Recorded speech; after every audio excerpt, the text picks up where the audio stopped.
علماء بالخصوص پیکر اخلاص و وفا خطیب اہل سنت حضرت العلامہ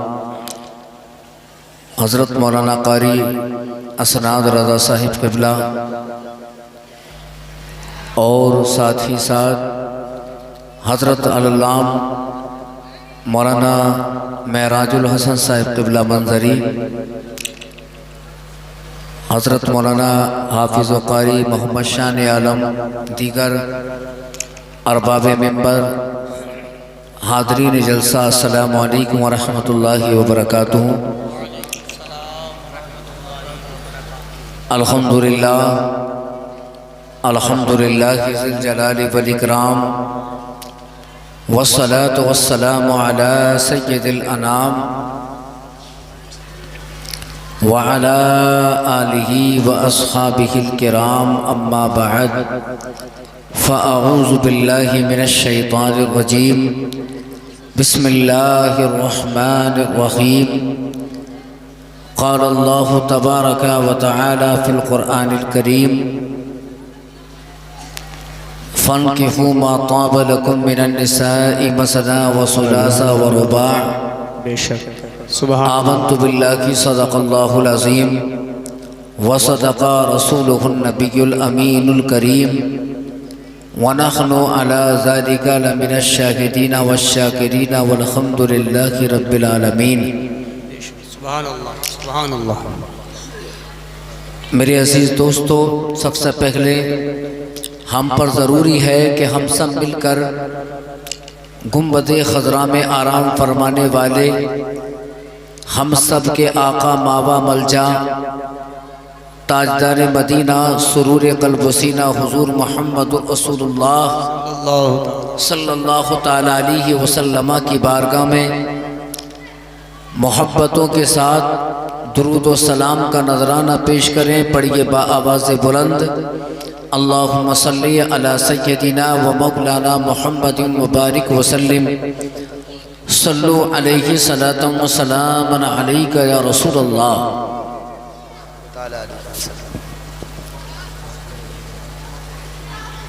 لائق مبارکباد ہیں آپ حضرات کہ آپ نے شادی کی مناسبت سے جلسے کا اہتمام کیا، محفل میلاد مصطفیٰ کو سجایا۔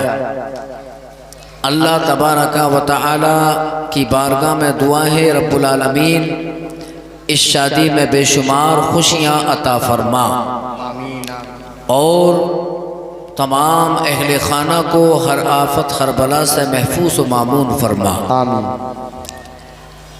میرے دوستو، ٹائم تو کافی ہو چکا ہے، میں چند باتیں آپ حضرات تک پہنچانے کی کوشش کروں گا۔ اللہ تبارک و تعالی قرآن میں ارشاد فرماتا ہے، فَانْكِحُوا مَا طَابَ لَكُم مِّنَ النِّسَاءِ مَثْنَىٰ وَثُلَاثَ وَرُبَاعَ۔ اللہ ارشاد فرماتا ہے، اے لوگو تم شادیاں کرو، تم نکاح کرو ان عورتوں سے جو تم کو اچھی لگتی ہوں، جی 2 سے 3 سے 4 سے۔ برادران اسلام، سب سے پہلی بات تو میں آپ کو یہ بتاتا چلوں کہ قرآن کریم نے صرف 4 عورتوں سے نکاح کرنے کی اجازت دی۔ آج ہماری عوام میں، عورتوں میں، مردوں میں یہ بہت ساری باتیں مشہور ہو جاتی ہیں جن کا قرآن و حدیث سے کوئی بھی تعلق نہیں ہوتا۔ کوئی کہتا ہے کہ 7 عورتوں سے نکاح کرنا جائز ہے، کوئی کہتا ہوا نظر آتا ہے 11 عورتوں سے نکاح کرنا جائز ہے، کوئی کہتا ہے 5 عورتوں سے نکاح کرنا جائز ہے۔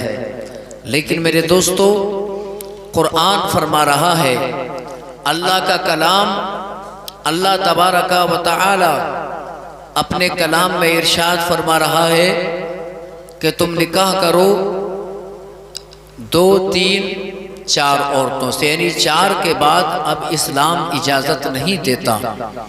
لہذا 7 عورتوں سے نکاح کی بات کرنا یا پھر 11 یا 10 یا 5 عورتوں سے یہ کہنا نکاح کرنا جائز ہے، یہ سراسر اسلام کے خلاف ہے اور اس طرح کی باتیں نہیں کرنی چاہیے، بلکہ ایمان اس پر رکھو کہ جو اللہ قرآن میں فرما رہا ہے کہ صرف 4 عورتوں سے نکاح کرنا جائز ہے، اور اللہ نے ارشاد فرمایا کہ ان عورتوں سے نکاح کرو کہ جو عورتیں تم کو اچھی لگیں۔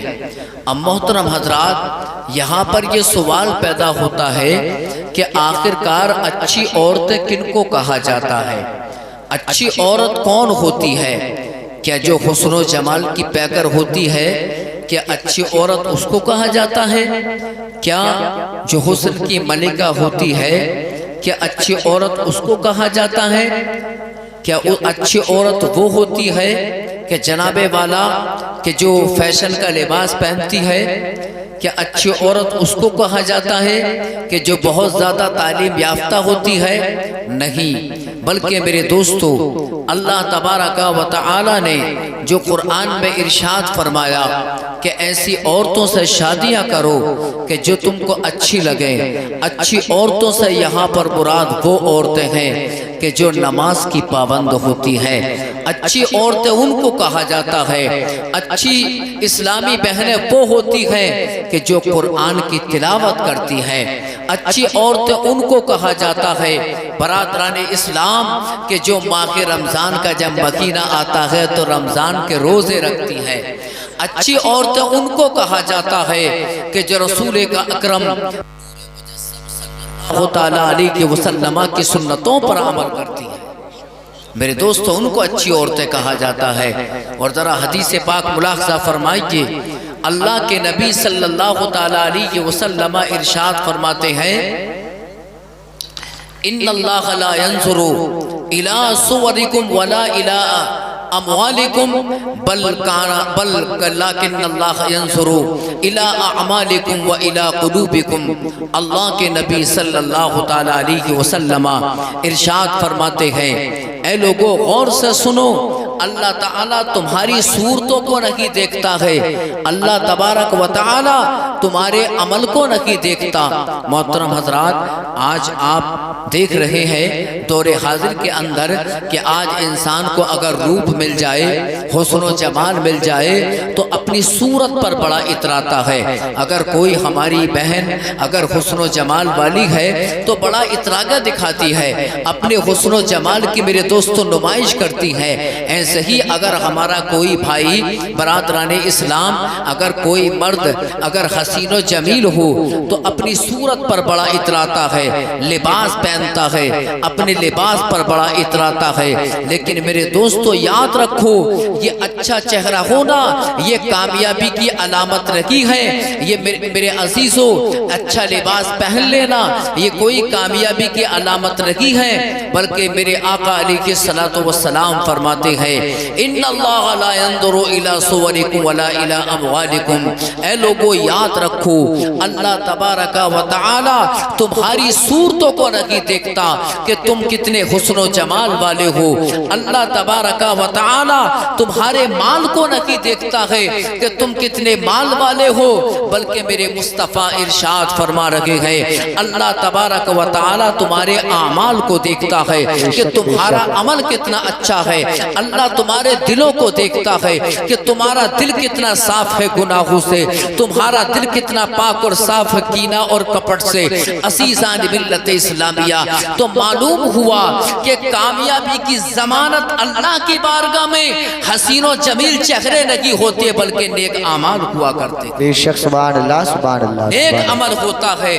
میرے دوستو، شادی کی مناسبت سے آپ نے جلسے کا اہتمام کیا ہے، بڑی خوشی کی بات ہے، بڑی مسرت و شادمانی کی بات ہے۔ میرے دوستو، آپ یاد رکھیں، آج دیکھ رہے ہیں دور پرفتن میں کہ جب کوئی شادی کا پروگرام ہوتا ہے یا کوئی منگنی کا پروگرام ہوتا ہے، بہت سارے مقامات پر عقیقے کا پروگرام ہوتا ہے، تو جناب والا آج یہ رسم عام ہو چکی ہے کہ جناب کہ آج فاحشہ عورتوں کو بلایا جاتا ہے اور ہمارے مسلمان بھائی ان کے ڈانس کو دیکھتے ہیں اور صرف اسی پر ہی بس بس نہیں ہوتا بلکہ شراب نوشی کی محفل گرم ہوتی ہے۔ اللہ اکبر، شادی کی محفل ہے، رنڈیوں کو مدعو کیا جاتا ہے، شادی کی محفل ہے، شراب نوشی عام ہوتی ہے۔ برادران اسلام ذرا غور کرنے کا مقام یہ ہے کہ میرا بھائی ایک اللہ کے پیارے نبی کی پیاری سنت کو ادا کرنے کے لیے جا رہا ہے اور جناب والا اپنے گھر میں ڈانس کرا رہا ہے، گانے بج رہے ہیں، ڈی جے بج رہے ہیں، اور برادران اسلام جناب والا تمام فاحشہ عورتوں کے ڈانس کو دیکھتا ہے اور پانی کی طرح اپنے پیسے کو برساتا ہے، رنڈیاں ناچ رہی ہے۔ آج مسلمان اپنے پیسے کو ان کے اوپر برسا رہا ہے، لیکن یاد رکھو میرے دوستو، اس کو کامیابی نہیں کہتے، بلکہ کامیابی یہ ہے کہ جب اللہ تبارک و تعالی جب تمہیں کوئی خوشی عطا فرمائے، تمہارے گھر میں شادی ہو رہی ہے، تو یہ فیصلہ کرو کہ ہم اپنے گھر کے اندر گانا نہیں بجائیں گے، ہم اپنے گھر کے اندر فاحشہ عورتوں کو نہیں بلائیں گے، بلکہ ہم اپنے گھر میں علماء کو دعوت دیں گے تاکہ وہ ہمارے گھروں میں آئیں، اللہ کا ذکر کریں، مدینے کے تاجدار حضور محمد رسول اللہ صلی اللہ تعالیٰ علیہ وسلم کی نعتوں کو سنائیں، قرآن کی تلاوت کریں۔ برادران اسلام، وہ گھر، وہ مکان جہاں پر جلسہ ہوتا ہے، مصطفیٰ کی نعتیں پڑھی جاتی ہے، اللہ کی حمد و ثنا بیان ہوتی ہے، قرآن کی تلاوت ہوتی ہے، شادی کی محفل ہوتی ہے، اللہ بھی راضی ہو جاتا ہے، مدینے والے آقا بھی راضی۔ سبحان اللہ، نعرہ تکبیر، نعرہ رسالت، نعرہ غوثیت، مسلک اعلی حضرت، جشن شادی خانہ آبادی زندہ باد زندہ باد۔ سبحان اللہ، سبحان اللہ۔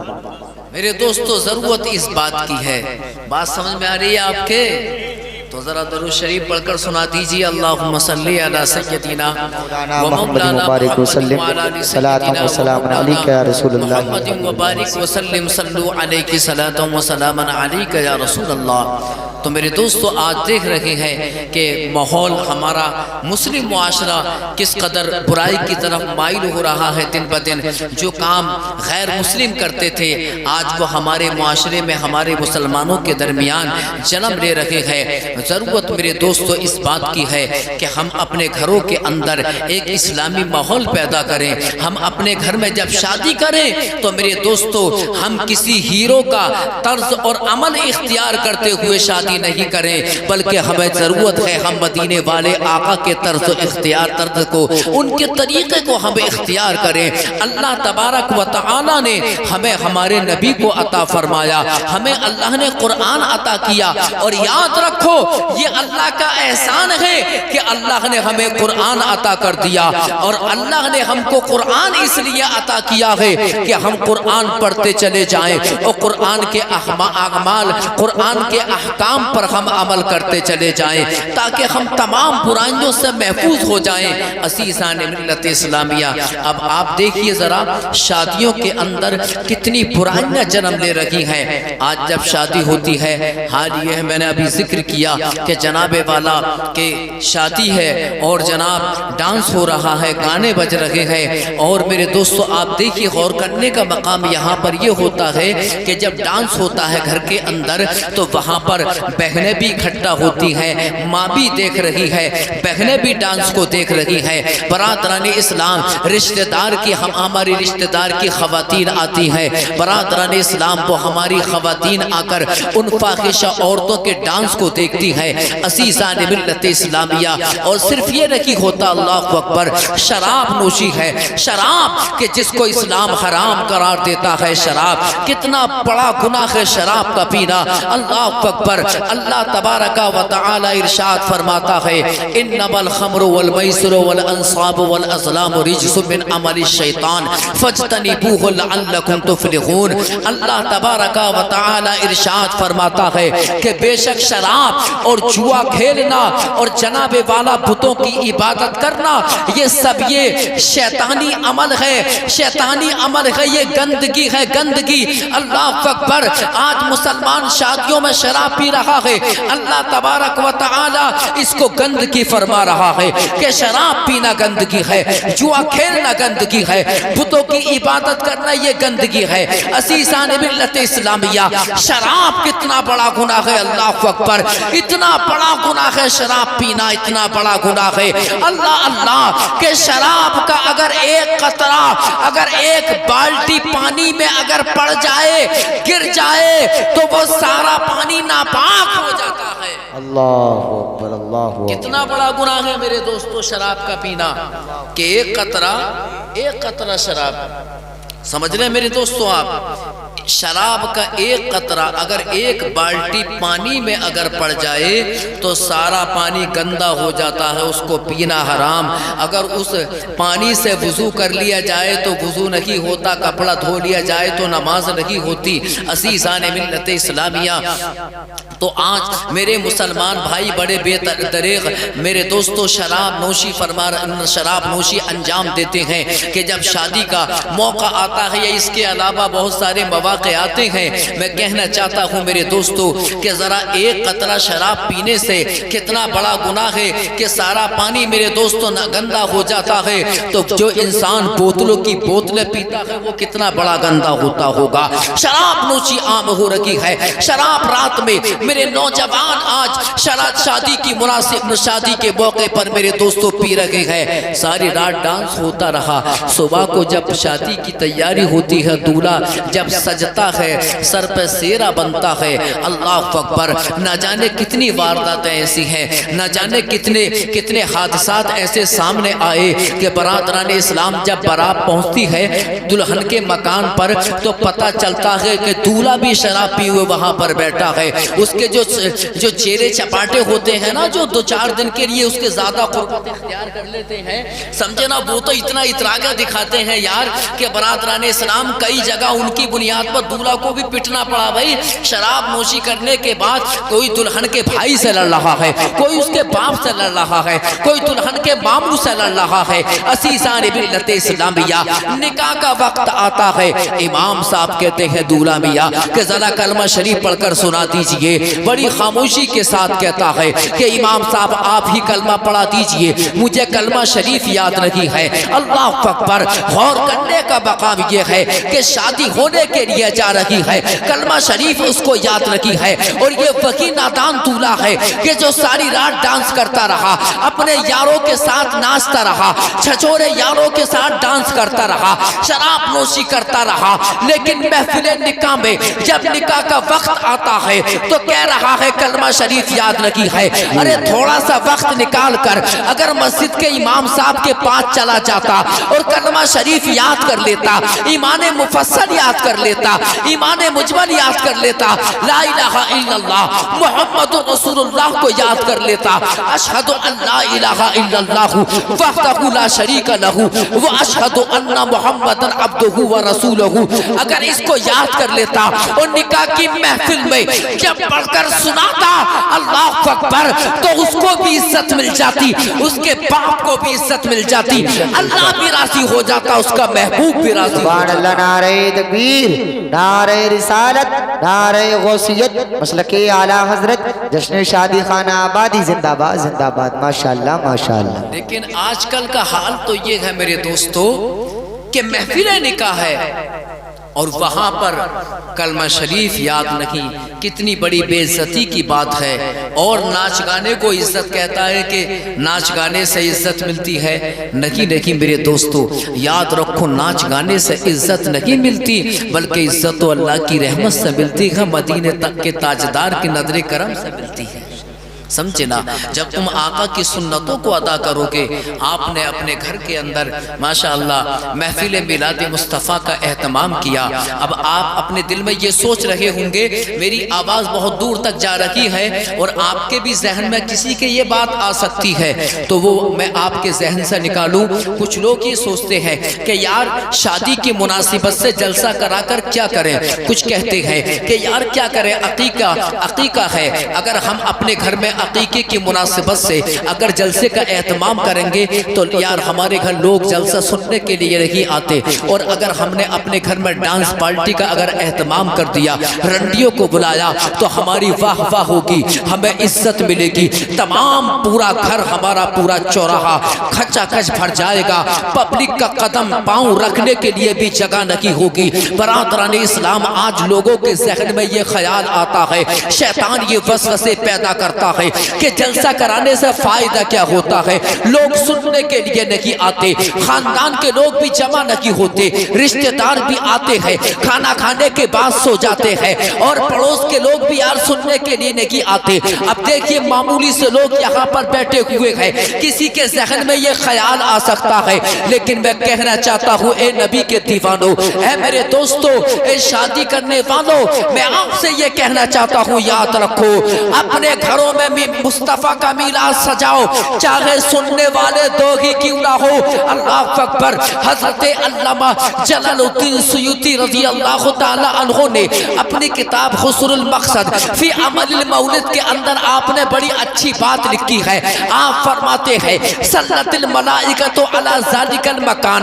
علامہ جلال الدین سیوطی نے فرمایا کہ وہ گھر جہاں پر نبی کا میلاد پڑھا جاتا ہے، وہ مکان جہاں پر نبی کا جلسہ ہوتا ہے، اللہ کا ذکر ہوتا ہے، آپ فرماتے ہیں کہ آدمی وہاں پر لوگ سننے کے لیے آئیں یا نہ آئیں، لیکن اللہ کے فرشتے وہاں پر اتنے آتے ہیں، اتنا سننے کے لیے آتے ہیں کہ تمام جتنی بھی جگہ ہوتی ہے فرشتوں کی آمد سے وہ بھر جاتی ہے۔ وہ فرشتے مکانے اللہ اکبر، جتنے لوگ جلسے میں شرکت کرتے ہیں، اللہ کے فرشتے سب کے لیے دعائے مغفرت بھی فرمایا کرتے ہیں۔ سبحان اللہ، سبحان اللہ، ماشاءاللہ ماشاءاللہ۔ میرے دوستو، تو اللہ کے فرشتے آتے ہیں، اور یاد رکھو جس گھر میں اللہ کے فرشتوں کا قدم، اللہ کے فرشتے تشریف لے آئیں، تو اس سے بڑی متبرک جگہ اور کون سی ہو سکتی ہے۔ لہذا کبھی بھی اپنے ذہن میں یہ بات مت لینا میرے دوستو، یہ بات نہیں آنی چاہیے کہ یار لوگ سننے کے لیے نہیں آتے، بلکہ یار میرے دوستو یاد رکھو اپنے گھر میں ایک اچھا ماحول پیدا کرو، دینی ماحول پیدا کرو، اور اللہ کا ذکر کرو، اور اس کے پیارے نبی صلی اللہ تعالیٰ علیہ وسلم کا ذکر خیر کرو۔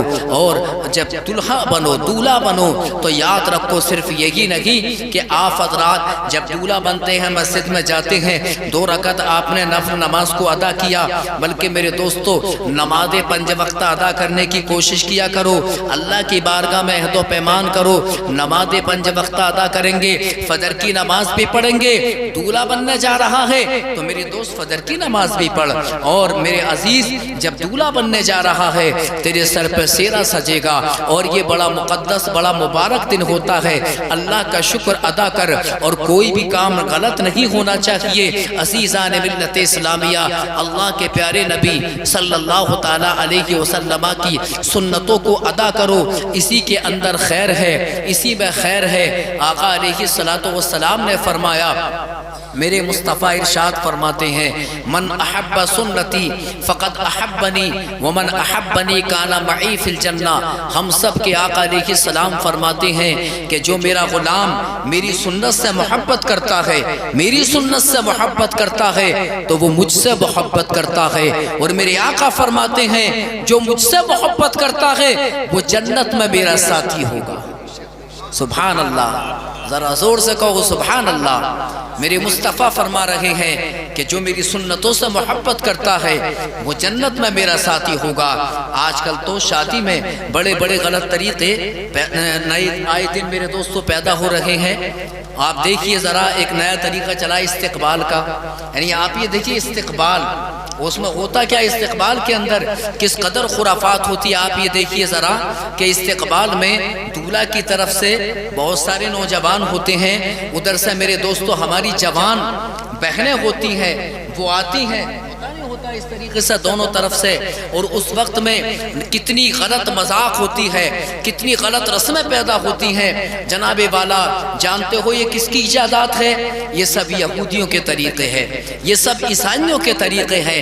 اسلام اس کی اجازت نہیں دیتا، بلکہ میرے دوستو اسلام تو پردے کا حکم دے رہا ہے۔ آج کل جو یہ جناب والا یہ استقبال کا ایک عجیب یہ بلا پیدا ہوئی، یہ ناسور پیدا ہوا ہے کہ نہ جانے کتنے وہاں پر میرے دوستو فتنے فساد پیدا ہوتے ہیں، اور نہ جانے کتنی غلط رسمیں ایسے آئے دن جنم لے رہی ہیں کہ جس سے میرے دوستو ہمارے مسلم معاشرے کو نقصان پہنچ رہا ہے۔ لہذا ان تمام باتوں سے دور ہو جاؤ اور پردے کا اہتمام، میں اپنی ماں اور بہنوں سے کہنا چاہتا ہوں کہ پردے کا اہتمام کرو۔ اللہ کے نبی صلی اللہ تعالیٰ علیہ وسلم نے ارشاد فرمایا، ثلاثۃ لا يدخلون الجنۃ العاق لوالدیہ والدیوس والرجلۃ من النساء۔ میرے مصطفیٰ ارشاد فرماتے ہیں کہ تین انسان ہیں جو کبھی جنت میں داخل نہیں ہوں گے۔ میرے دوستو آخر سوال یہ پیدا ہوتا ہے کہ وہ تین انسان کون ہیں جو جنت میں داخل نہیں ہوں گے؟ تو میرے مصطفیٰ فرماتے ہیں دیوس جنت میں داخل نہیں ہوگا۔ دیوس کس کو کہتے ہیں؟ کہ جو اپنے گھر کی عورتوں کو پردہ کرنے کا حکم نہیں دیتا وہ جنت میں داخل نہیں ہوگا، اس کو دیوس کہا جاتا ہے۔ دیوس وہ عورت ہوتی ہے کہ جو پردہ نہیں کرتی اور اس کے گلے میں دوپٹہ پڑا ہے اور برادران اسلام علل اعلان ٹہلتی ہے۔ میرے دوستو میرے مصطفیٰ فرما رہے ہیں کہ یہ لوگ جنت میں داخل نہیں ہوں گے۔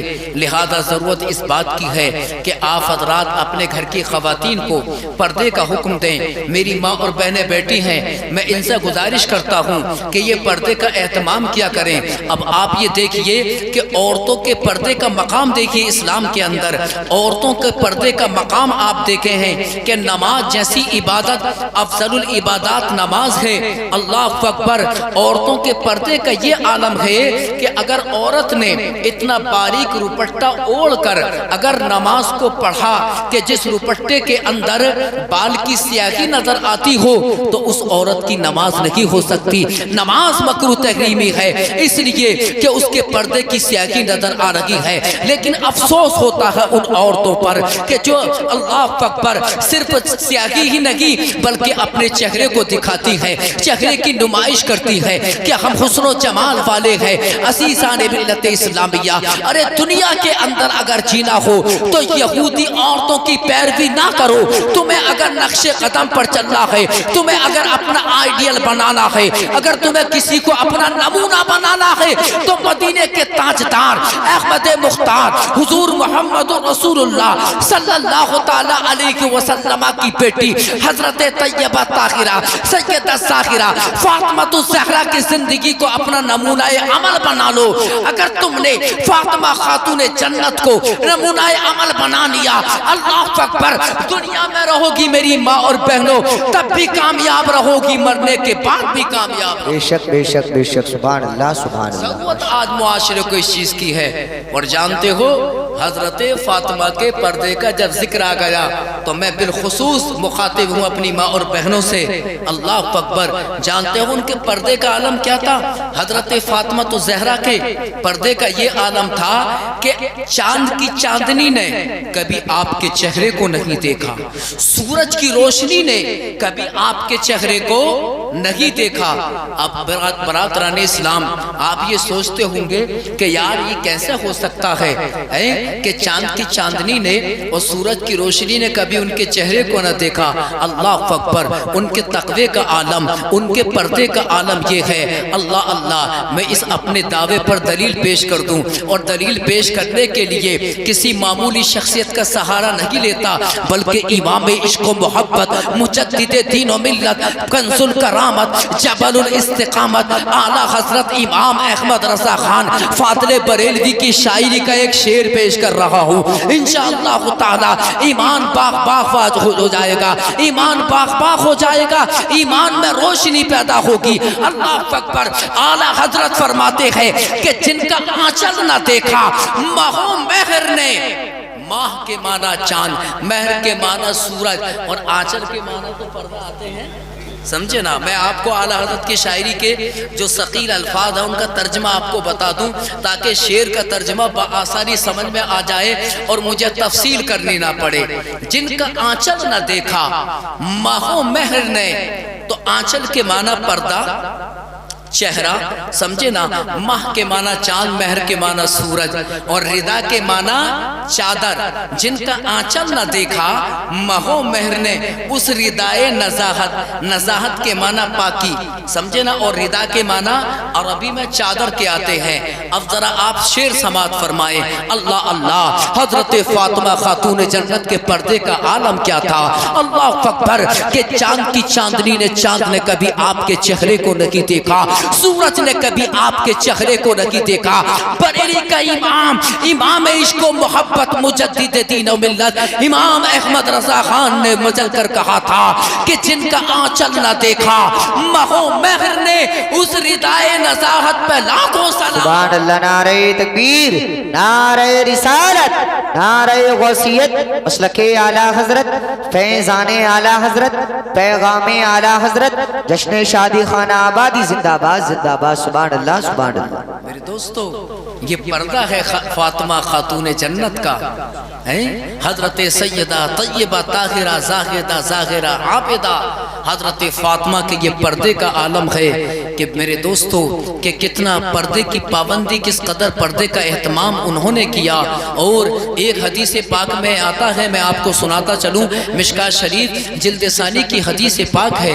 اللہ کے نبی صلی اللہ تعالیٰ علیہ وسلم ارشاد فرماتے ہیں کہ میں دیکھ رہا ہوں، توجہ چاہوں گا، میں دیکھ رہا ہوں کہ ایک وقت ایسا آنے والا ہے کہ عورتیں کپڑے پہننے کے باوجود بھی ننگی نظر آئیں گی.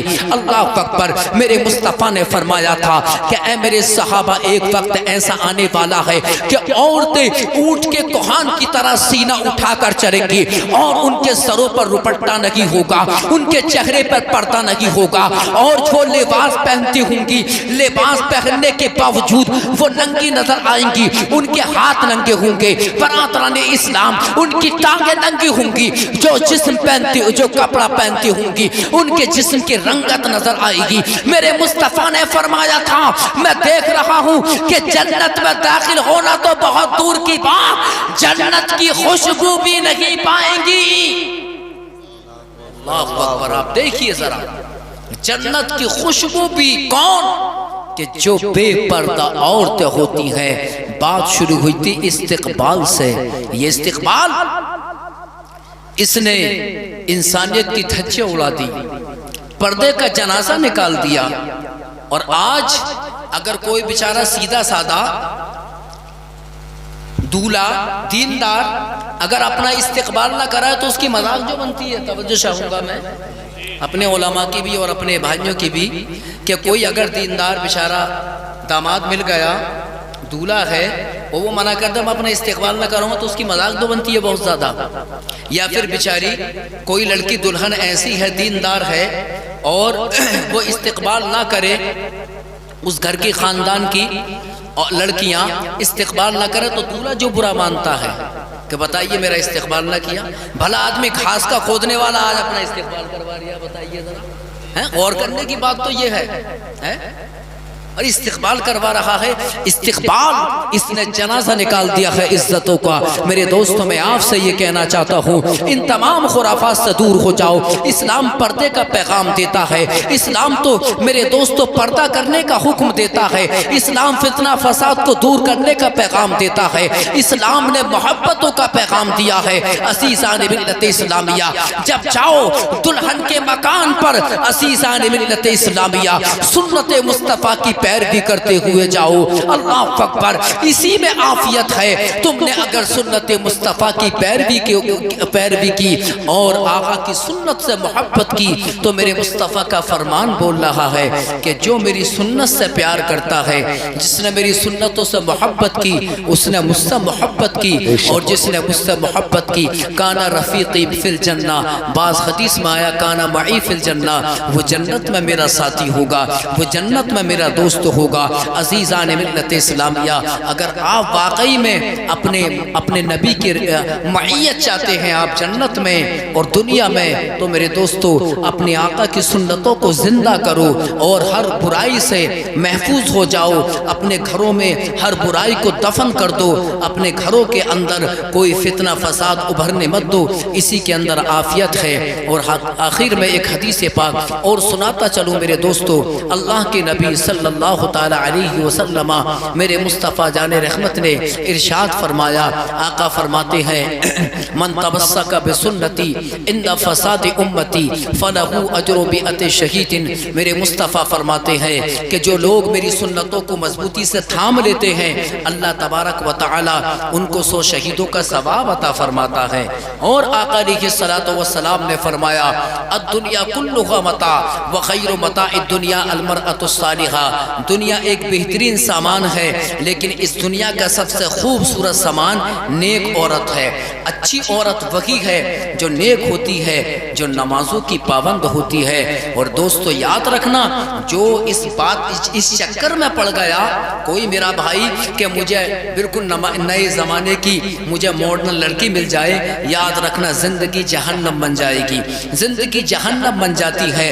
وہ والدین کی بھی گستاخ بن جاتی ہے، اپنے شوہر کی بھی نافرمان ہوتی ہے، اپنے اور اس کے دولہا کے والدین کی بھی نافرمان ہوتی ہے۔ اور اگر اپنی زندگی میں امن و سکون چاہتے ہو تو یہی اللہ سے دعا کیا کرو، اے اللہ پاک ہمیں نیک بیوی عطا فرما، نیک بیوی عطا فرما، صاحب تقوی بیوی عطا فرما۔ میرے دوستو جب نیک عورت آ جاتی ہے، اس کا قدم جب گھر میں آتا ہے، اللہ تبارک و تعالی اس کی گھر میں آنے کی برکتیں عطا فرماتا ہے، رحمتیں عطا فرماتا ہے۔ اللہ تبارک و تعالی قرآن پاک میں ارشاد فرماتا ہے اے لوگو شادیاں کرو، اچھی عورتوں سے کرو جو نیک ہوں، صاحب تقوی ہوں، 2 ہوں 3 ہوں 4 ہوں، ایسی عورتوں سے نکاح کرو۔ اللہ تبارک و تعالی کی بارگاہ میں دعا ہے مولا تبارک و تعالی ہم سب کو نیک عمل کی توفیق عطا فرما، اور یہ اللہ اس شادی میں بے شمار خوشیاں عطا فرما، اور اس مکان میں اپنی رحمت